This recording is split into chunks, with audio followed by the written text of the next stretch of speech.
Stop scrolling. I need to tell you about Robert. For 15 years, I worked with Robert at the same company. Mid-sized accounting firm in Denver. Robert was quiet, unassuming, drove a beat-up 2006 Toyota Camry with 200,000 miles on it, brought his lunch to work every single day in a brown paper bag, wore the same 5 shirts on rotation. Everyone thought Robert was struggling. Some people felt bad for him. Then last month, Robert sent an email to the whole office. Subject line, "My last day." He was retiring. At 55 years old. The office went silent. People couldn't believe it. How is Robert retiring at 55? Everyone else is working until 70. Some until 75. Meanwhile, Robert's walking out the door at 55 with enough money to never work again. I asked him to coffee before his last day, and what he told me changed everything I thought I knew about building wealth. This is that story. If you've ever looked at someone at your job and wondered how they are doing it while everyone else is struggling, stay with me, because what I learned from Robert in 15 years of working next to him will show you exactly how ordinary people retire early while everyone else works forever. My name is Mike, and I make videos about real money strategies that actually work in America. Quick disclaimer, I'm not a financial advisor. This isn't financial advice. This is what I observed watching a coworker retire at 55 while everyone else is stuck. Let me paint the picture. Our office had about 50 people. Most were making between $65,000 and $95,000 a year. Typical American middle-class white-collar work. Good salaries. Comfortable lives. But nobody was retiring early. The average retirement age at our company was 68. Some people were planning to work until 72. Then there's Robert, making $78,000 a year. Not the highest paid. Not even close. But he's the only one who retired before 60. The only one. And nobody saw it coming. Here's what Robert's daily life looked like. He'd arrive at 8 a.m. sharp, drive his 2006 Camry into the parking lot, the same spot every day.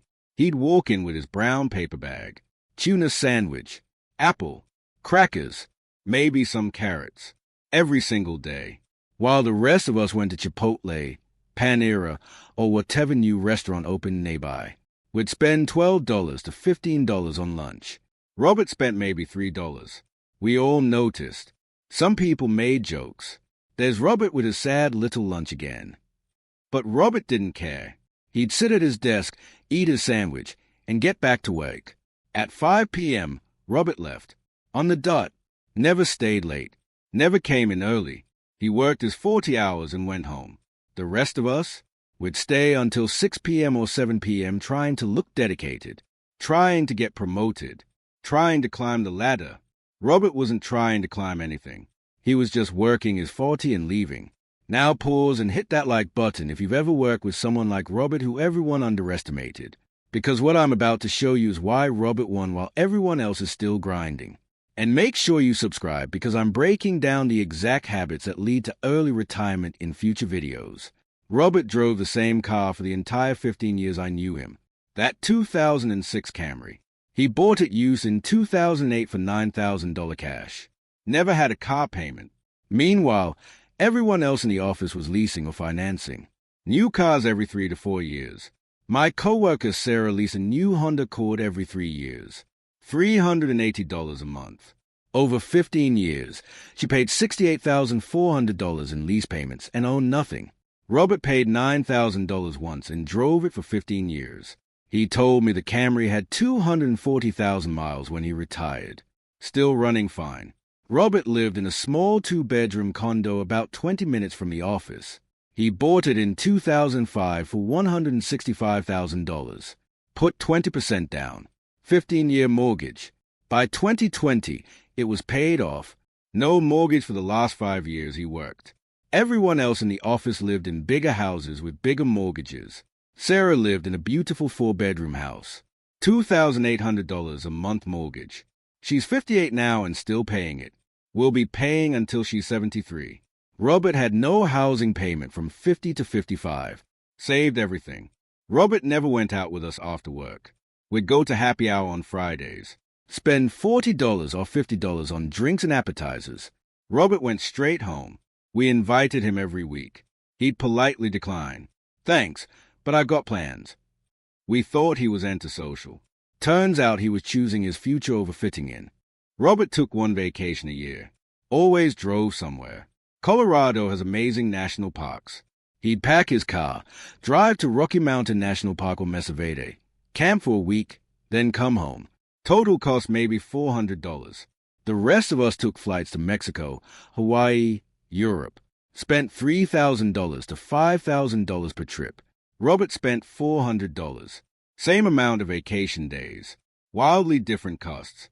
If you're starting to see the pattern here, smash that like button and drop a comment telling me if you're more like Robert or more like everyone else at the office. I want to know where you are. Robert's wardrobe never changed. 5 button-down shirts. 3 pairs of pants. 1 pair of shoes. That was it. He'd rotate through them. Wash on Sunday. Wear Monday through Friday. Repeat.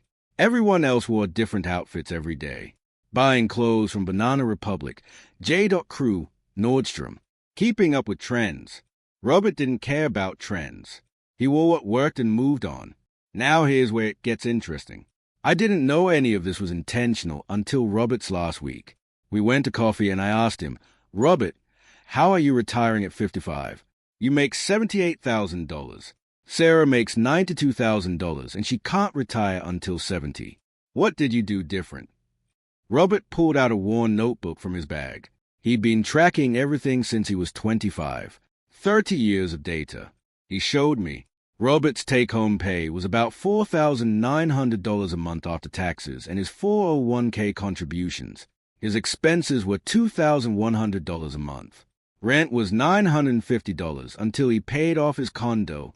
Then it dropped to just HOA fees and property tax of about $400. Car insurance and gas, $180. Groceries, $400. He cooked everything. Utilities and internet, $200. Phone, $50.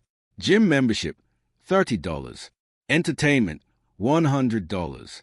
That was it. He lived on $2,100 a month. The other $2,800? Straight into investments. Every month. For 30 years. Meanwhile, Sarah was bringing home about $5,600 a month. But she was spending $5,400. Mortgage $2,800. Car lease $380. Eating out $600. Shopping $400. Vacations $300 a month averaged out. Subscriptions $150.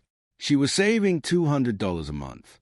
Robert was saving $2,800 a month, making $14,000 less per year, but saving 14 times more per month. Over 30 years, Robert invested about $1 million of his own money. With compound growth at an average 8% return, that became $3.2 million. Sarah invested about $72,000 of her own money over the same 30 years. With growth, that became $220,000. Robert has $3.2 million. Sarah has $220,000. Robert's retiring at 55. Sarah's working until 70. Same office. Different choices. Hit that like button one more time if this math just slapped you in the face. Because I'm about to tell you what Robert said that changed my entire life. I asked Robert, did you feel like you were missing out? Everyone going to happy hour. Taking nice vacations. Driving new cars. Did you ever feel left behind? Robert looked at me and said something I'll never forget. He said, Mike, I wasn't missing out. I was opting out. Everyone else was playing a game called Look Successful. I was playing a game called Be Free. Different games, different prizes. They won the Look Successful game. I won the Be Free game. Now I'm 55 and I never have to work again.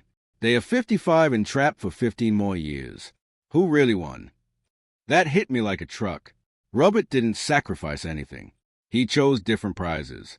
He chose freedom over appearance, independence over fitting in, future over present. And at 55, he won his game while everyone else is still playing theirs. Robert told me about his plans.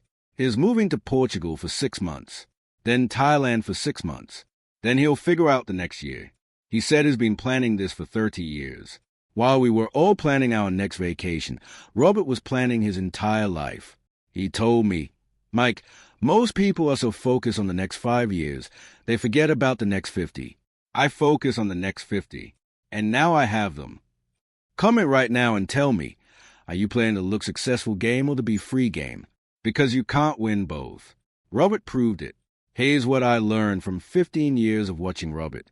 The people who retire early don't look like they are winning while they are doing it. They look cheap. They look behind. They look like they are missing out. Robert looked broke to everyone in our office. Turns out he was the richest person there. We just couldn't see it because wealth is invisible. The people who look successful are usually trapped.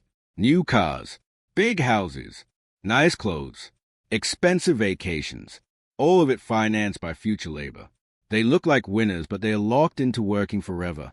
Robert looked like he was losing, but he was quietly building an exit. And at 55, he took it. If you're in your 20s or 30s right now, you have something Robert had at your age. Time, the most valuable asset. Robert started at 25 with nothing. Retired at 55 with $3.2 million. 30 years of boring, invisible choices that nobody celebrated. But those choices bought him freedom. If you're in your 40s, you still have time. Not as much as Robert had, but enough. If you make Robert's choices from 40 to 55, you can retire at 55 or 60 instead of 70. 15 years of discipline buys you 10 years of freedom. That math works. If you're in your 50s, you might not retire at 55, but you can retire at 65 instead of 75. Every year you make Robert's choices buys you a year of freedom on the back end. Here's Robert's actual advice to anyone who wants to retire early. He gave me 7 rules. Rule 1. Drive used cars until they die. Rule 2. Live in the smallest place you can stand in the best area you can afford. Rule 3. Brown bag your lunch. Every day.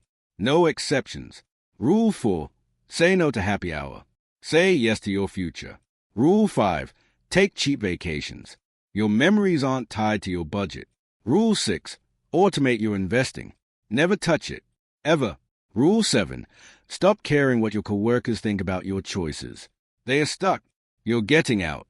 Those 7 rules took Robert from $0 at 25 to $3.2 million at 55. 30 years. No fancy investing strategy. No crypto. No real estate empire. Just consistent, boring, disciplined habits that nobody celebrated while he was doing them. Robert's last day was 3 weeks ago. We threw him a party. Everyone was talking about how lucky Robert is, how he must have had help, how he must have inherited money. Nobody wanted to admit Robert just made different choices. Better choices, harder choices, lonelier choices. And those choices bought him freedom at 55 while they are all locked in until 70. So tell me one final time in the comments, Robert's choices or everyone else's choices. And if this story just showed you a different path, smash that like button and subscribe because I'm making more videos breaking down exactly how ordinary people retire early in America. Let's build your freedom together, even if it means bringing a brown bag lunch to work.